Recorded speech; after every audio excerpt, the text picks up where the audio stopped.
गजपति जिला पारला खेमुंडी स्थित 6 number ward रे थिबा सेरीसाही रे घटिछि अग्निकांड। ए अग्निकांड रे हुतुहुतु होई जଳି जाइछि गोटिए परिवार रो घर।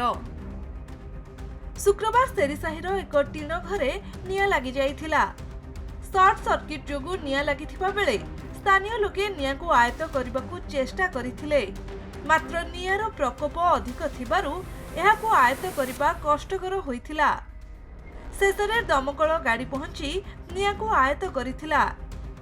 अग्निकांडर शिकार होइथिबा एही परिवारटी अति गरीब श्रेणीर अटंती। परिवार कहले स्वामी स्त्री और 2 झियो। बड़ झियो 8म श्रेणी रे पाठ पढुथिबा बेले सान झियो 6ठ श्रेणी रे पढुछि।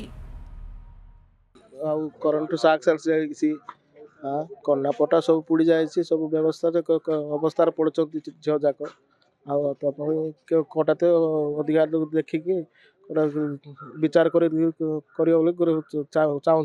देखु जहाँकि सांबादिक भाई मानकर द्वारा आम जापारू कि 6 नंबर वार्डर गोटे घर पूरा माने संपूर्ण दग्ध हो जाइए, जहाँकि छुआ मानकर पाठपढ़ा सामग्री कहतु आसबाबपत्र सबकि जहाँकि पूरा पाउंश हो जाइए। मानवर विधायक भी ये ग्रस्त करते, से भी एश्योरेंस देते जहाँ भी सरकारी सुविधा थी सबकि दिज्व। पौर परिषद तरफ देखू एड़ा जदि सेमती किसी आवास योजना जदि एलिजिबिलिटी आसूची आम दबू, नचेत अन्यत्र जहाँ भी से सुविधा हो पार सबकि जोगेबू।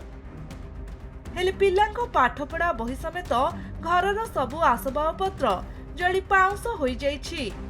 तेणु स्थानीय लोक माने पिलामानंको पाठपढ़ा खर्च सहित सरकारी सहायता जोगाई देबाकू दाबी करिसेंती। अन्यपटे खबर प्रसारण हेबा मात्रे घटनास्थल रे स्थानीय विधायक रूपेश पाणिग्राही और पौर परिषद अध्यक्षा निर्मला सेठी पहुंची अग्नि विपन्न परिवार को भेटिछंती। यथाशीघ्र सरकारी सहायता जोगाई दियाजिबो बोली प्रतिश्रुति मध्य देइछंती। आगे आम जानना आम बजार बसते आम बेपार कला लोक आम बजार बसला लोक आमको 12टा लोक निया लगिला।